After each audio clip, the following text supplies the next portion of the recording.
오늘 말씀은 출애굽기 34장 18절부터 28절까지의 말씀입니다. 너는 무교절을 지키되 내가 내게 명령한 대로 아비벌 그 절기에 이래 동안 무교병을 먹으라. 이는 내가 아비벌에 애굽에서 나왔습니다. 모든 첫대생은 다 내 것이며 내 가축의 모든 처음난 수컷인 소와 양도 다 그러하며 나귀의 첫 새끼는 어린 양으로 대속할 것이요. 그렇게 하지 아니하려면 그 목을 꺾을 것이며 내 아들 중 장자는 다 대속할지며 빈손으로 내 얼굴을 보지 말지니라. 너는 엿새 동안 일하고 일곱째 날에는 쉴지니 바깔 때에나 거둘 때에도 쉴지며 칠칠절 곧 맥주의 초실절을 지키고 새말에는 수장절을 지키라. 너희의 모든 남자는 매년 3번씩 주 여호와 이스라엘의 하나님 앞에 보일지라. 내가 이방 나라를 내 앞에서 쫓아내고 내 지경을 넓히리니 내가 매년 3번씩 여호와 내 하나님을 뵈려고 올 때에 아무도 내 땅을 탐내지 못하리라. 너는 내 제물의 피를 유교병과 함께 드리지 말며 유월절 제물을 아침까지 두지 말지며 내 토지의 소산에 처음 익은 것을 가져다가 내 하나님 여호와의 전에 드릴지며 너는 염소 새끼를 그 어미의 젖으로 삼지 말지니라. 여호와께서 모세에게 이르시되 너는 이 말들을 기록하라. 내가 이 말들을 뜻대로 너와 이스라엘의 언약을 세웠음이니라 하시니라. 모세가 여호와와 함께 40일 40야를 거기 있으면서 떡도 먹지 아니하였고 물도 마시지 아니하였으며 여호와께서는 언약의 말씀 곧 십계명을 그 판들에 기록하셨더라. 아멘. 하나님의 말씀을 삶의 기준으로 삼아 그 말씀대로 살고자 힘쓰는 성도 여러분을 예수님의 이름으로 축복합니다. 하나님께서는 다시 언약을 세우시면서 명령을 하시죠. 가나안 족속과 언약을 맺지 말고 그들의 우상에게 절하지도 말고 파기하라라고 하세요. 그리고 신상을 부어 만들지도 말라라고 하십니다. 이는 다시 하나님의 나라를 세우심을 보여주고 있는 것이죠. 하나님께서는 언약을 파기한 이스라엘을 다시 백성으로 삼아서 하나님의 나라를 세우고자 하시는 겁니다. 하나님의 주권적인 통치를 따라 살아가는 하나님 나라 백성으로 삼고자 하나님은 그들에게 진노 중에도 긍휼을 베풀어 백성으로 삼아주시는 거죠.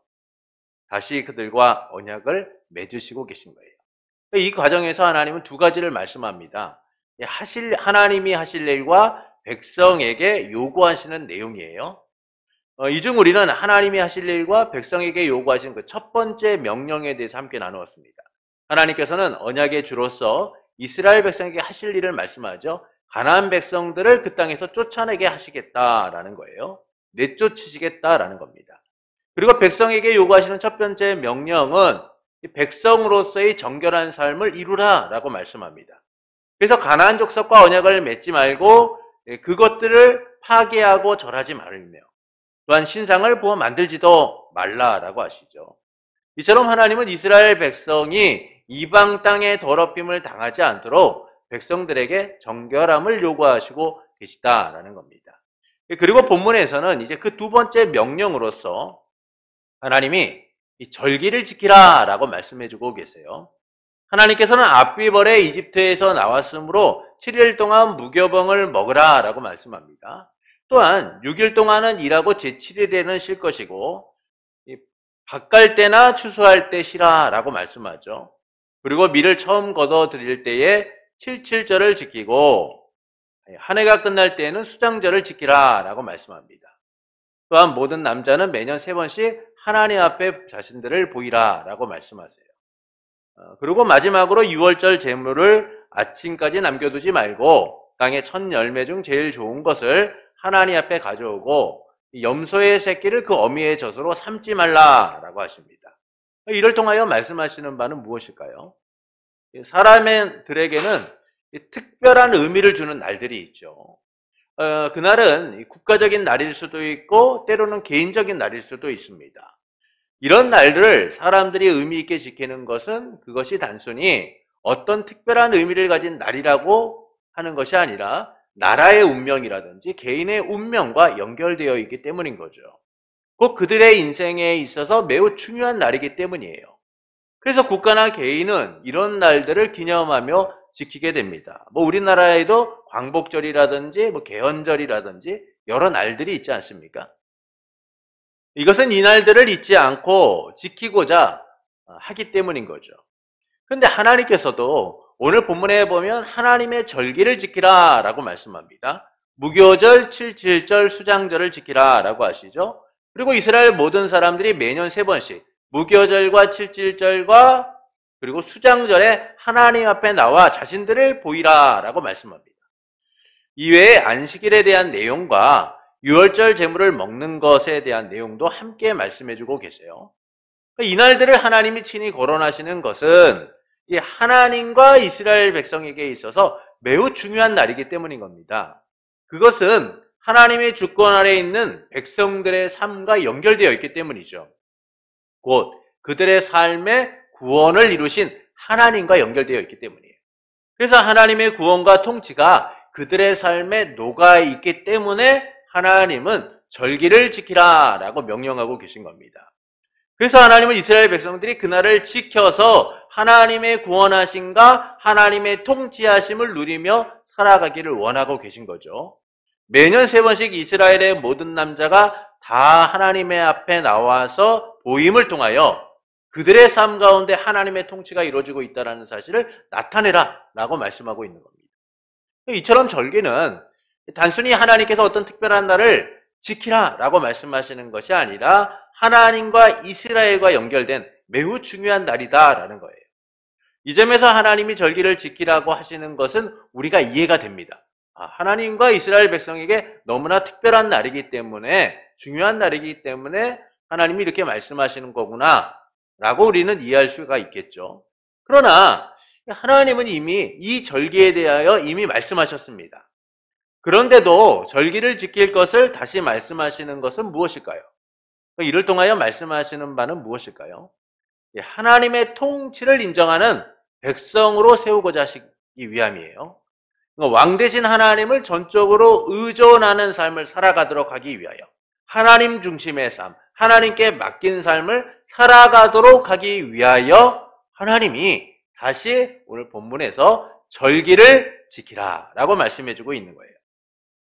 하나님께서는 이스라엘 백성과 언약을 다시 세우시면서 정결하라 라고 하신 이후에 절기를 지키라 라고 말씀합니다.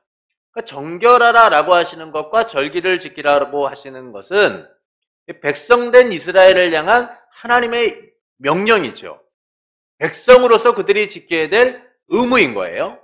이 명령을 통하여 이스라엘 백성은 하나님의 백성으로서의 삶을 요구받게 되는 겁니다. 이 점에서 정결하라 라고 하시는 것은 하나님과의 관계적 성격이 있는 거예요. 그러니까 정결은 하나님과 이스라엘의 관계를 유지하는 매우 중요한 관계인 거예요. 그들이 정결하지 않으면 그 관계는 깨어지게 되어 있기 때문이죠. 단절되게 되어 있어요. 그래서 하나님께서 뭐라고 말씀합니까? 내가 거룩하니 너희도 거룩하라 라는 말씀을 이스라엘에게 끊임없이 말씀하고 계시죠. 그러니까 정결하지 않으면 하나님과의 관계를 이룰 수가 없는 거예요. 정결하지 않으면 언약 백성으로 살아갈 수 없는 겁니다. 정결하지 않으면 백성다운 삶을 살지 못하는 거예요. 그래서 하나님은 그분과의 관계에 있어서 정결하라 라고 말씀하죠.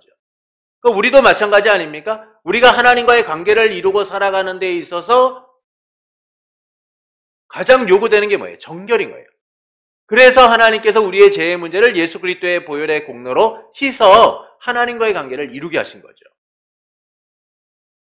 그리고 나신 다음에 하나님께서 절기를 지키라 라고 말씀합니다. 이 절기를 지키라 라고 하는 것은 관계적 성격보다는 통치적 성격을 갖고 있는 거예요. 이제 하나님과의 관계가 이루어지게 되었습니다. 그렇다고 한다면 너희가 그 관계 속에서 하나님의 통치를 누리며 살아가라 라고 말씀하고 있는 거예요. 그러니까 하나님의 주권적 역사를 인정하라 라고 말씀하는 겁니다. 우리는 이미 출애굽기 23장에서 이를 함께 나눈 적이 있습니다. 출애굽기 23장 14절부터 19절을 좀 찾아보시겠습니다. 출애굽기 23장 14절부터 19절입니다.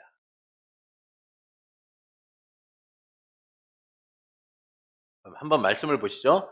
너는 매년 3번 내게 절기를 지킬지니라. 너는 무교병의 절기를 지키라. 내가 내게 명령한 대로 압비벌에 정한 때에 이래 동안 무교병을 먹을지니 이는 그 달에 내가 애굽에서 나왔습니다. 빈손으로 내 앞에 나오지 말지니라. 맥주절을 지키라. 이는 내가 수고하여 밭에 뿌린 것의 첫 열매를 거둠이니라. 수장절을 지키라. 이는 내가 수고하여 이룬 것을 연말에 밭에서부터 거두어 저장함이니라. 내 모든 남자는 매년 3번씩 주 여호와께 보일지니라. 너는 내 제물의 피를 유교분과 함께 드리지 말며 내 절기 제물의 기름을 아침까지 남겨두지 말지니라. 내 토지에 처음 거둔 열매의 가장 좋은 것을 가져다가 너희 하나님 여호와의 전에 드릴지니라. 너는 염소 새끼를 그 어미의 젖으로 삼지 말지니라. 이 말씀을 보면 오늘 본문의 말씀과 일치하고 있다, 거의 비슷하다라는 사실을 우리가 발견하게 되죠. 여기서 하나님은 무교절과 맥주절과 수장절, 이것을 지키라고 말씀하심을 통하여서 그들의 삶의 시작과 마지막이 하나님의 은혜 가운데 이루어지고 있다라는 사실을 말씀해주고 있는 거예요. 그러니까 이 절기들은요, 농사와 관련된 절기인 거예요. 그러니까 무교절에는 이제 겨울에 심은 보리를 처음으로 수확하는 그런 절기입니다. 무교절은. 또한 맥주절은 무교절 이후에 7주 만에 지키는 절기로서 오순절 또는 본문에서는 칠칠절이다라고 얘기하고 있죠. 이 절기는 봄철에 수고하여 밭에 뿌려진 그 열매를 처음으로 수확하는 시기인 거예요. 보리와 밀을 수확하는 시기인 겁니다. 그리고 수장절은 주요 농산물의 한 해의 추수를 끝내면서 기념하는 절기인 거죠. 이처럼 무교절과 맥주절과 수장절은 한 해의 시작과 끝이 하나님의 은혜로 이루어진다라는 사실을 말씀해주고 있는 거예요. 그러니까 이게 뭐냐면 하나님의 주권적 통치가 없이는, 하나님의 섭리와 은총이 없이는 하나님의 백성은 살아갈 수 없다는 거예요. 그래서 하나님께서는 무교절과 칠칠절과 수장절에 대하여 말씀하시면서 너희가 나의 다스림 속에서 너희의 날들을 보내라 라고 말씀하고 있는 거예요. 결국 하나님 백성의 삶이란 그 시작과 끝이 하나님에 의하여 이루어지지 않고는 살아갈 수 없다는 거예요. 그래서 그들이 이 절기를 지킴을 통하여 하나님 앞에 무엇을 고백하게 됩니까? 하나님, 나의 삶을 지켜주신 것을 감사합니다. 내 인생의 시작과 끝이 하나님께 있습니다. 하나님의 통치가 나의 삶을 이끌어가고 있습니다라는 감사의 고백들로서 이 절기를 지켜야 된다는 것이죠. 1년 365일을 철저하게 하나님을 의지하고 나아가라는 거예요. 그런데 하나님께서 이미 출애굽기 23장에서 이렇게 말씀하셨음에도 불구하고 오늘 본문에 보면 똑같은 말씀을 다시 하고 계신 거예요. 이것은 타락한 이방의 방식과 삶의 방식들을 버리고 하나님 백성다운 삶을 살아가라는 거예요. 자기를 의지하고 세상을 의지하는 삶이 아니라 하나님을 의지하여서 하나님을 위하여 살아가라는 겁니다. 이스라엘 백성이 이와 같은 말씀을 듣게 된 배경이 뭡니까? 자기를 위하여 금송아지를 만들었기 때문이죠. 자기를 위하여 하나님의 뜻을 어겼기 때문이에요. 그렇기 때문에 하나님은 그들과 언약을 다시 맺으시면서 정결하라 라고 말씀하신 이후에 이 절기에 대하여 말씀하시는 것은 그들이 자기를 위하는 것이 아니라 하나님을 위해 하나님의 백성다운 삶을 살기 위하여 누구를 의존하라는 겁니까? 하나님을 의존하라는 거예요.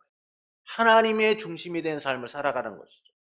내가 아니라 하나님이 중심이 되어서 하나님의 방식과 하나님의 뜻과 하나님의 말씀에 순종하는 삶을 살아가라 라고 요구하고 계신 거예요. 그래서 하나님께서는 다시 절기에 대한 말씀을 통해서 이스라엘이 전적으로 하나님을 의지하고 살아가도록 요구하고 계신 거예요. 모든 삶을 하나님께 맡기고 그분의 통치를 누리라고 하고 말씀하고 계신 거죠. 그렇지 않으면 그들은 이전과 같이 금송아지 사건과 같은 우상 숭배를 행하게 되는 거예요. 또는 이방의 타락한 문화와 그들의 풍습을 쫓아 살아가는 인생들이 될 수밖에 없는 겁니다. 그래서 하나님은 그들의 타락한 문화와 방식에 물들지 않고 하나님 백성의 정체성을 누리면서 하나님의 통치를 누리도록 하시고자 절기를 지키라 라고 말씀하고 있는 거예요. 너희들의 인생의 시작과 마지막을 철저하게 나를 의존하여 나의 방식과 나의 뜻대로 이루어가라 라고 말씀하고 있는 거예요. 구별된 백성의 삶을 요구하고 계신 거죠. 그것은 이스라엘 백성이 하나님의 소유이기 때문이에요. 하나님이 구원하여 소유로 삼으신 이들이기 때문인 겁니다. 그렇기 때문에 하나님은 자기를 위한 삶을 우선하는 그들에게 이제 하나님의 소유되었음을, 백성되었음을 인정하고 하나님의 소유답게 하나님을 의지하라 라고 말씀하고 있는 것이죠. 하나님의 다스림을 온전히 누리라 라고 말씀하고 있는 거예요. 하나님께서는 그들을 인도하고 구원하셨기 때문이에요. 그리고 죄로 인해 죽을 수밖에 없는 그들에게 다시 긍휼을 베푸셔서 백성으로 세우시기 때문인 거죠. 그래서 하나님은 하나님 나라 백성으로서의 삶을 요구하고 계신 겁니다. 이처럼 하나님이 절기를 다시 말씀하시는 것은 하나님과의 관계 그 이상 넘어서 하나님의 통치적 관계를 누리라 라고 말씀하고 있는 거예요. 하나님의 다스림이 그들의 삶에 온전히 나타나도록 살아가라 라는 것이죠. 그래서 그들은 모든 삶에서 하나님을 의존해야 되는 겁니다. 날마다 구원하신 은혜를 기억하면서 삶 전체를 맡겨야 하는 거죠. 우리가 좀 생각해 보십시오. 여러분, 관계가 맺어졌다라고 해서 그 관계를 맺은 사람이 내 뜻과 내 마음대로 행동합니까? 그렇지 않아요. 관계가 맺어지기까지는 여러 과정이 필요하죠. 그리고 그 관계가 맺어짐을 통하여서 하나가 되기 위해서는 서로가 서로의 마음에 맞는 행동들을 해야 돼요. 그렇지 않으면 그 관계라는 게 이루어집니까? 오늘 하나님의 백성된 이스라엘은 하나님과의 관계를 맺게 되었어요.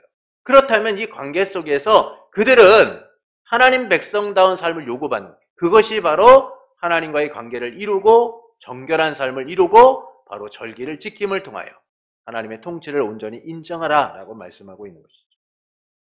그리고 우리는 이 절기를 통하여서 이 복음을 바라보게 되는 거예요. 절기는 하나님의 구원 역사를 담고 있습니다. 그것은 그림자와 같은 구원의 역사가 오늘 우리에게 구체적으로 어떻게 나타나게 될 것인가를 기대하게 하는 거죠.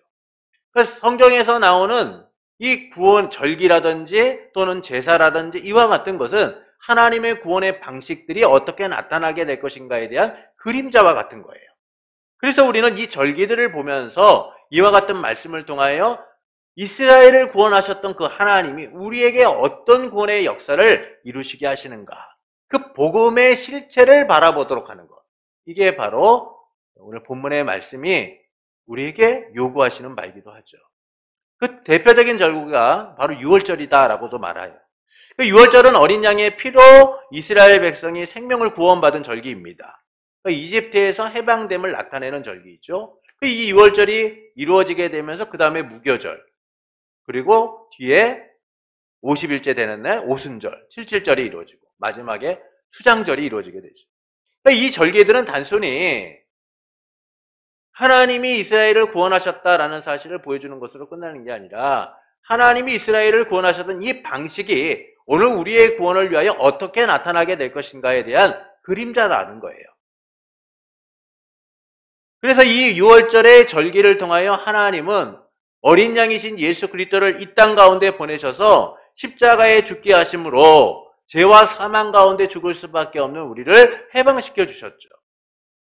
이처럼 절기는 죄와 사망으로 인해 죽을 수밖에 없는 우리를 향한 하나님의 구속의 역사를 바라보게 하는 거예요. 이스라엘을 이렇게 구원하셨던 하나님이, 어린 양의 피로 그들의 생명을 대속하셨던 하나님이 우리 주 예수 그리스도를 통하여 우리를 이렇게 구원하셨구나.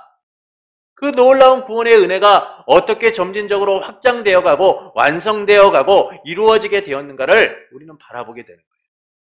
그래서 본문에 나오는 이와 같은 절기들에 대한 내용은 오늘 복음을 바라보게 하는 거예요. 본문의 무교절에 대한 말씀에서도 장자를 어린 양의 피로 대속하였다라는 말씀이 나오죠. 하나님의 이 말씀처럼 하나님의 어린 양으로 세상 죄를 지신 예수 그리스도를 바라보게 되는 거예요. 이 점에서 본문이 말하는 절기는 하나님 구원 역사의 예고편, 그림자와 같다라고 말할 수 있는 겁니다. 그리고 구원받은 우리의 삶이 어때야 하는가를 다시금 바라보게 하는 거죠.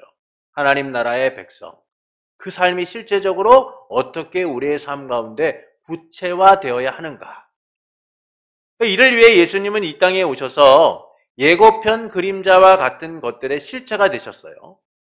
이 때문에 우리는 구속의 은혜 아래 하나님의 백성이 되었고 하나님의 통치를 이루는 삶이 되었습니다.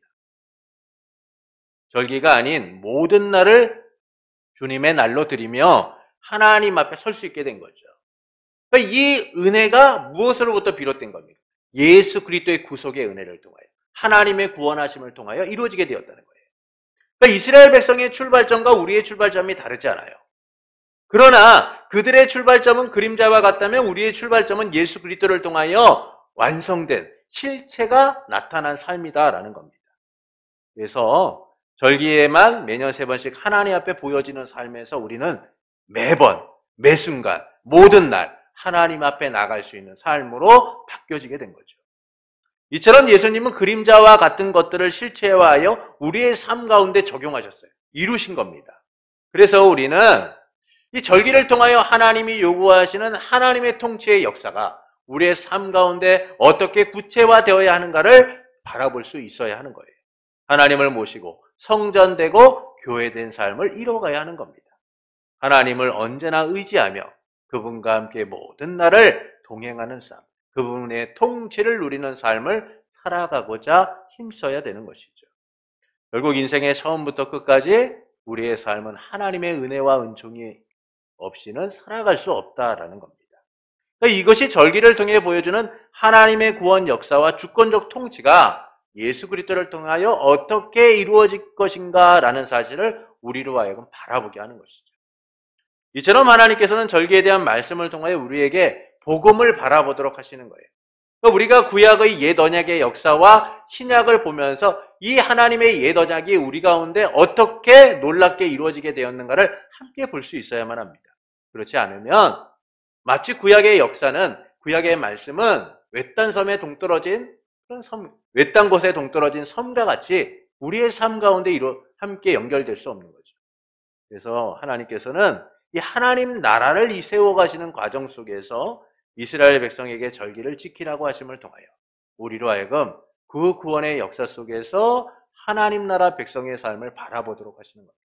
복음을 바라보게 하고 하나님 나라 백성의 삶이 어때야 하는가를 다시금 바라보게 하시는 거죠. 이 통치에 대하여 예수님은 이렇게 말씀합니다. 세상 사람들처럼 목숨을 위하여 무엇을 먹을까? 무엇을 마실까? 몸을 위하여 무엇을 입을까? 염려하지 말아라. 그러면서 하나님 나라 백성에 맞는 새로운 삶을 말씀하죠. 그런즉 너희는 먼저 그의 나라와 그의 의를 구하라. 내일의 염려가 아닌 오늘의 주신 삶을 살아가라 라고 말씀하고 있는 거예요. 이게 바로 하나님의 통치가 우리의 삶 가운데 이루어진 은혜의 현장인 겁니다. 그래서 우리는 절기에 대한 본문의 말씀을 통하여 하나님의 주권적 통치를 인정할 뿐만 아니라 더 나아가 하나님의 백성 삼으신 우리의 삶 가운데 하나님의 통치가 어떻게 온전히 나타나기를 기대하고 소망해야 되는지를 바라볼 수 있어야 하는 것이죠. 하나님이 이스라엘을 다시 백성 삼으셨듯이 어떻게 우리를 백성 삼으셨는가? 하나님이 어린 양의 피로 이스라엘을 구원하셨듯 우리를 어떻게 구원하셨는가? 그것을 바라보면서 다시 복음으로, 복음의 은혜 가운데 서는 자들이 되어야만 하는 것입니다. 그래서 우리는 복음의 그림자와 같은 절기를 통해 실체가 되신 예수 그리스도를 바라보게 되는 것이죠. 예수님을 통해 이루어진 하나님의 나라, 그리고 그 나라의 백성된 우리의 삶이 어때야 하는가를 알게 되는 겁니다. 이 때문에 절기에 대한 본문의 말씀은 하나님을 모든 삶에 인정하고 그 통치를 따르라는 의미를 넘어서 오늘날 예수 그리스도에 통하여 하나님 나라 백성된 우리의 삶을 다시금 바라보게 하는 것이죠. 우리는 어떻게 살아야 하는가? 이를 통해서 하나님께서는 우리가 어떻게 살아가기를 원하실 거예요. 모든 삶에 하나님을 의존하는 삶이 되기를 원하십니다. 그러니까 하나님께서는 절기에 대한 명령을 통해서 하나님의 주권적 통치를 인정하고 그분을 의존하라 라고 말씀하고 계신 거예요. 그리고 예수 그리스도 안에서 구원받은 우리도 마찬가지 아닙니까? 하나님의 주권적 통치를 인정하고 살아가라 라고 말씀하고 있어요. 그래서 예수님이 무엇을 먹을까, 무엇을 마실까, 무엇을 입을까 염려하지 말아라. 왜 세상 사람들처럼 고민하고 있느냐? 공중에 나는 새를 보아라. 들에 핀 백합화를 보아라. 하나님께서 너희에게 필요한 것이, 너희에게 부족한 것이 무엇인지를 이미 아시고 채워주실 것이니 먼저 그의 나라와 의를 구하라 라고 말씀하죠. 결국 오늘 우리에게 요구되는 삶은 이스라엘 백성에게 요구되는 삶과 다를 바가 없는 거예요. 하나님의 주권적 통치를 인정하고 그 백성다운 삶을 살아가면 되는 겁니다. 하나님이 우리를 하나님 나라 백성 삼으신 그 정체성을 지키며 살아가면 되는 거예요. 말로는 하나님이 우리를 다스린다고 하면서도 두려움과 염려로 살아가거나 하나님의 보호하심을 믿지 못하고 항상 몸부림친다면 이게 어찌 하나님의 통치를 인정하는 삶이라고 할 수 있을까요? 그래서 우리는 하나님의 통치를 인정하는 삶을 살아갈 수 있어야 된다라는 겁니다. 이스라엘 백성에게는요, 많은 대적들이 있었습니다. 이 대적들 때문에 이스라엘은 많은 어려움을 겪기도 했죠. 그러나 그 삶의 위기는 있었지만 좌절은 없었어요. 그들은 오히려 하나님의 통치 아래서 보호받고 안정된 삶을 살았습니다. 하나님의 통치를 인정하며 살아가는 순간 하나님이 이기게 하시는 놀라운 역사를 경험하게 되었죠. 아무리 강한 군대가 그들을 공격해도 결국 무너지는 것은 그들이 아니라 대적자들이었어요. 히스기야 왕 때 아수르 왕 사네립이 침략을 하게 됩니다. 그들의 군대는 언제나 승전의 기쁨을 누렸고 그들을 막을 신도 나라도 없었어요. 그렇게 그들은 유다라는 작은 나라를 함락시킬 것을 의심하지 않았습니다. 그래서 유다를 점령하고자 했던 그들은 하나님과 그분의 백성들을 모욕하면서 어떤 신도 그들의 손에서 자기 백성을 구원한 자가 없다. 하물며 너희가 구원받을 수 있겠느냐? 얼마나 많은 조롱과 멸시를 했습니까? 그런데 결국 넘어진 것은 아수르의 군대였어요.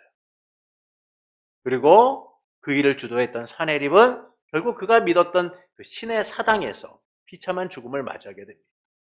이처럼 하나님의 보호하심은 그의 택한 백성의 삶을 지키십니다. 그것은 하나님의 주권적 통치가 그들의 삶 가운데 나타나고 있기 때문인 거죠. 하나님께서는 그분을 믿고 따르는 이들을 결코 실망시키시는 분이 아니에요. 그런데 이처럼 하나님을 의존하고 따랐던 이스라엘이 넘어지고 짓밟힌 일이 있었어요. 그들이 하나님의 통치를 인정하지 않고 의존하지 않았기 때문인 겁니다. 하나님의 통치를 인정하고 의지했을 때는 그들은 위기를 맞았지만 좌절하지 않았어요. 그러나 하나님의 통치를 인정하지 않고 의존하지 않게 되자 그들은 모든 것이 무너진 비참한 현실을 맞이하게 됩니다. 위기가 아픔이 되는 현실을 맞이하게 되죠. 하나님의 통치를 인정하고 그분을 의존해야 했음에도 불구하고 건물 성전을 의지하고 이집트를 의존했어요. 그 결과가 바벨론의 포로로 끌려가 70년 동안 포로된 삶을 살아가게 되잖아요. 이처럼 하나님의 통치를 인정하고 의존하느냐 아니냐에 따라서 삶은 달라지게 되어 있어요. 그것은 하나님의 통치가 우리의 삶에 구체적으로 나타나기 때문인 겁니다. 그래서 그 통치를 거부하고 의존하지 않는 삶은 결국 세상을 따라가다 넘어지게 되어 있는 거예요. 하나님의 주권적 통치를 누리지 못하는 비참한 인생이 되는 겁니다. 그런데도 우리는 그런 삶을 살 때가 참 많아요. 하나님을 의존한다라고 하지만 사실 세상을 의존하는 안타까운 모습들이 나타날 때가 있어요. 하나님을 의존한다라고 하면서 여전히 목숨을 위하여 무엇을 먹을까, 몸을 위하여 무엇을 마실까, 목숨을 위하여 무엇을 먹을까, 마실까, 몸을 위하여 무엇을 입을까를 염려하고 살아요. 세상적인 성공을 위하여서 내 인생의 미래를 점치고자 해요. 나 잘 될 수 있을까? 세상 사람들이 점을 치는 것처럼 자기의 인생을 점치고 자기의 미래를 보고자 하고 자기의 삶을 세상의 방식대로 이끌어가고자 얼마나 많은 노력을 합니다. 근데 왜 이런 일들이 일어날까요? 다급함을 느끼기 때문이에요. 주변 사람들이 살아가는 모습들을 보면서, 주변 사람들이 성공하는 모습들을 보면서, 주변 사람들이 잘 돼가는 모습을 보면서 다급함을 느껴요. 나도 저들처럼 좀 성공해야 되는데, 저들처럼 잘 돼야 되는데, 저들처럼 뭔가 결과물들이 있어야 되는데. 사실 현실을 볼 때 삶을 위한 많은 준비가 필요하기도 합니다. 건강을 위한 준비, 노후를 위한 준비, 자녀를 위한 준비 등 얼마나 인생에 많은 준비들이 필요합니까? 이런 준비를 하다 보면 주도적으로 내 삶을 이끌지 않으면 안 될 때가 있어요. 당장 내가 무언가를 하지 않으면 안 될 것처럼 느껴질 때가 있습니다. 남들처럼 노력하지 않으면 안 될 것 같고 정보를 모으고 사람들의 이야기에 귀를 기울이지 않으면 안 될 것 같은 조급함이 생길 때가 있어요. 그때 우리는 하나님을 의존하기보다는요, 내 생각 계획을 따라서 삶을 주도적으로 이끌고자 하죠. 내 삶의 안전을 도모하고 살고자 합니다. 신할 평지에 바벨탑을 쌓았던 인생들처럼 말이죠. 그러나 그 삶은 안전하지가 않아요. 자기들의 안전을 위하여 지었던 그 탑이 어떻게 되었습니까? 중단되잖아요. 그들은 하나 되고자 했지만 흩어지게 되었어요. 농사를 통해 많은 수확을 한 농부가 있었습니다. 그런 인생의 날을 이제 좀 즐기고 살아보자 라고 생각을 했어요. 그래서 헌 창고를 헐고 새로운 창고를 짓고 그곳에다가 곡식들을 가득 채워넣으면서 나름대로의 인생의 장밋빛 미래를 설계했습니다. 이제 먹고 마시고 즐기며 내 남은 인생을 여유 있게 살아보자. 내 남은 인생을 남들이 부러워할 정도로 살아보자. 놀고 먹고 마시며 준비한 것을 누리고자 했어요. 그러나 하나님께서 그에게 뭐라고 말씀합니까? 오늘 밤 너의 영혼을 가져가면 이것이 누구의 것이 되겠느냐. 우리의 인생이란 준비한 대로 되는 일이 없을 때가 있죠. 여러분, 우리가 인생을 준비한 대로 됐다면 우리는 다 성공한 사람들이 됐을 겁니다. 그러나 우리의 인생을 위하여 안전을 준비했던 일들, 우리의 인생을 위하여 준비했던 많은 일들이 때로는 덧없다는 사실을 우리는 많이 경험하기도 해요. 이처럼 우리의 인생이란 안전이 보장되어 있지 않아요. 우리의 인생이란 확실한 무언가가 없어요. 그런데도 여전히 우리는 나를 위한 삶을 살려고 해요. 나를 위한 준비를 하려고 합니다. 그러나 이제 우리가 준비해야 될 삶은 나를 위한 삶이 아니라 하나님이 중심인 삶, 하나님의 주권적 통치를 인정하고 의존하는 삶이 되어야 하는 거예요. 너의 행사를 여호와께 맡기라. 그리하면 그가 이루시리라. 여러분, 우리의 인생의 모든 것을 주께 맡기는 순간, 그분을 의존하는 순간 우리의 날들이 하나님에 의하여 이끌려감을 보게 될 거예요. 그분은 어떤 분이십니까? 선하신 분이에요. 우리의 삶을 아름답게 이끌어 가시는 분이신 거예요. 그분의 선하시고 인자하심이 우리의 인생을 이끌어감을 우리는 보게 되는 것이죠. 그래서 우리는 하나님을 의존하는 삶, 하나님의 통치를 인정하는 삶을 살아야 돼요. 들에 핀 백합화도 공중에 나는 새도 먹이시고 입히시는 하나님께서 어찌 주의 자녀된 우리를 외면하시겠습니까? 그러므로 세상의 염려가 엄습해도 하나님만을 의지하는 성도가 되는 것은 어떨까요? 하나님의 통치를 인정하고 의지하는 백성이 되는 것은 어떨까요? 사랑하는 성도 여러분, 하나님께서는 무교절과 칠칠절, 수장절을 지키라 라고 하시면서 안식일에 대한 내용과 유월절 제물을 먹는 것에 대하여 말씀합니다. 이를 통하여 말씀하시는 말은 무엇일까요?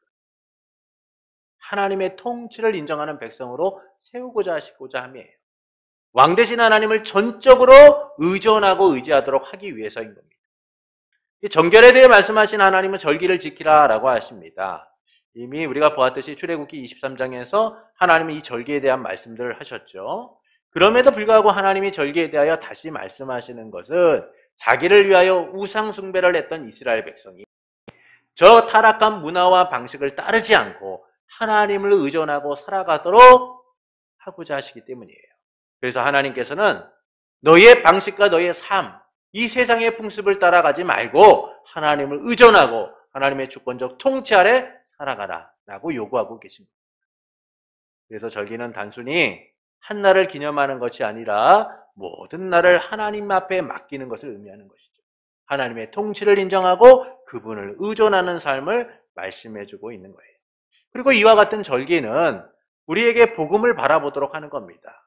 절기는 단순히 하나님이 행하신 일에 대한 고백과 감사를 담고 있는 게 아니에요. 하나님의 구원 역사가 어떻게 이스라엘 백성에게 나타났는가, 그리고 우리에게 나타날 것인가, 그 사실을 보여주고 있는 거예요. 그래서 하나님의 구원 역사에 대한 그림자인 것이죠. 그리고 예수님께서는 그 그림자와 같은 하나님의 구원의 역사가 우리의 삶 가운데 실체가 되도록 온전히 이루어지도록 이 땅 가운데 오셨어요. 그래서 십자가의 죽으심을 통하여 유월절에 어린 양이 되셨고 그분의 보혈로 우리를 정결케 하여 생명의 구속을 받은 영원한 생명을 누리는 자들로 삼아주셨죠. 하나님 나라의 백성된 자, 성전되고 자녀된 삶을 살아가도록 만드신 거예요. 그리고 우리는 그 은혜 아래 모든 날을 주의 날로 지키며 주님의 통치를 누리는 자들이 된 겁니다. 이를 통해 하나님께서는 우리가 어떻게 살아가기를 원하실까요? 모든 삶을 하나님께 의존하기를 원하시는 거예요. 하나님께 맡기는 삶이 되기를 원하시는 겁니다. 그러나 우리는 하나님을 의존하기보다는 여전히 세상을 의지하려고 합니다. 세상의 방식으로 삶을 채우려고 하고 세상의 방식으로 내 삶을 준비하고자 하죠. 그러나 그 삶은 안전하지가 않아요. 조바심 때문에 지금 당장 무언가를 하지 않으면 안 될 것 같은 그 생각 때문에 우리는 세상 속에서 분주하게 우리의 날들을 준비하고 있지만 그러나 그 삶은 안전하지 않다는 것이죠. 그렇게 우리는 모든 삶에서 하나님을 의존하고 살아야 돼요. 하나님의 통치가 우리의 삶에 나타나도록 그분께 맡겨야 되는 겁니다. 우리는 하나님의 나라 백성이니까요. 하나님께서는 왕으로서 우리를 통치하고 보호하십니다. 그래서 우리는 두려움과 염려가 아니라 믿음으로써 하나님을 의지해야 되는 거예요. 오늘의 염려와 걱정과 내일의 염려와 걱정으로 살아가는 것이 아니라 오늘 나의 삶 가운데 역사하시는 하나님의 주권적 통치를 기대하며 살아갈 수 있어야 하는 겁니다. 왜냐하면 우리가 구원받은 하나님의 자녀이기 때문이에요. 하나님 나라의 백성이기 때문입니다. 그리고 지금도 그분은 그리고 우리의 모든 날 동안 그분은 우리를 통치하시고 다스리십니다. 그렇게 우리는 오직 주님만을 의지하는 삶을 살아야 하는 것이죠. 그러므로 세상의 염려가 엄습해도 하나님만을 의지하는 성도가 되는 것은 어떨까요? 하나님의 통치를 인정하고 의지하며 백성다운 삶을 살아가는 성도가 되시는 것은 어떨까요? 이 과정이 힘들고 어렵습니다. 정말 하나님을 의지하는 삶이란 사실 우리에게 많은 딜레마를 줘요. 걱정을 줍니다. 정말 내가 잘 가고 있는가? 정말 하나님을 의지하는 것이 맞는가? 라는 여러 염려를 주기도 합니다. 그래서 세상을 자꾸 바라보게 되고 지금 내가 하는 것이 맞는가라는 걱정도 하게 돼요. 하지만 하나님은 우리의 삶에 참된 평안으로 채워주실 거예요. 하나님의 주권적 통치와 다스림이 얼마나 놀랍게 우리의 삶을 이뤄가는지를 누리도록 하실 겁니다. 그러므로 세상의 방식을 따라가기보다 하나님을 의존하는 삶을 살기를 원하는 성도 여러분에게 우리를 구원하시고 통치하시는 삼위일체 하나님으로 인하여 그 다스림이 주는 평안과 안전의 삶을 온전히 누리는 성도가 되기를 예수님의 이름으로 축원합니다.